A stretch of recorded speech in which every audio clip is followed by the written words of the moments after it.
More than a third of our students rising above are growing up without their parents. And tonight, Wendy Tokuda introduces us to one Bay Area teen who's taken on adult responsibilities as he pursues his education.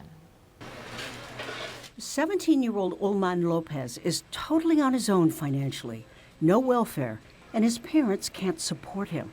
He's been working at McDonald's full-time since he was 15.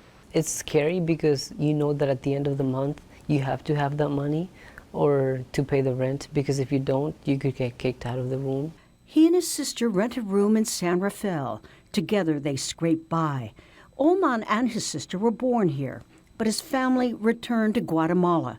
His parents are farmers and poor.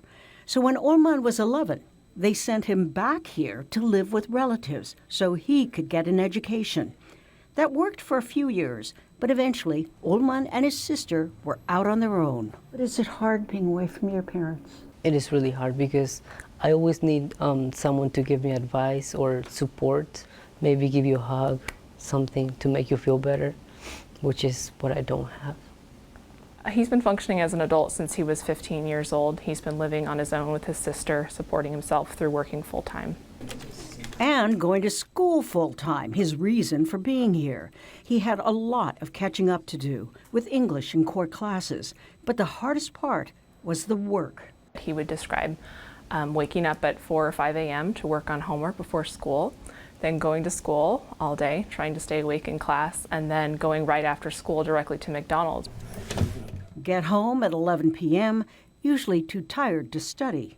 It was really hard, but I've always tried my best to do everything I can.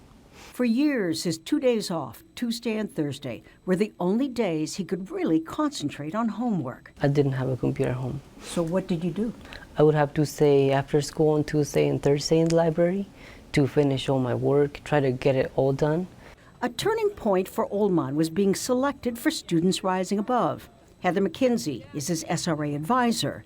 SRA has loaned him a computer and given him some money, so now he only works 3 full days. He has incredibly difficult circumstances, and yet he's rising above. He's going to school. He's on track to go to college. His big goal is to be able to help his parents. This is like a great opportunity to succeed and be able to help them just how they have taught me. Wendy Tokuda, KPIX 5. Olman wants to study criminal justice and go into law enforcement, but he won't be able to go to college without help. Go to kpix.com/SRA to find out how to donate to Students Rising Above.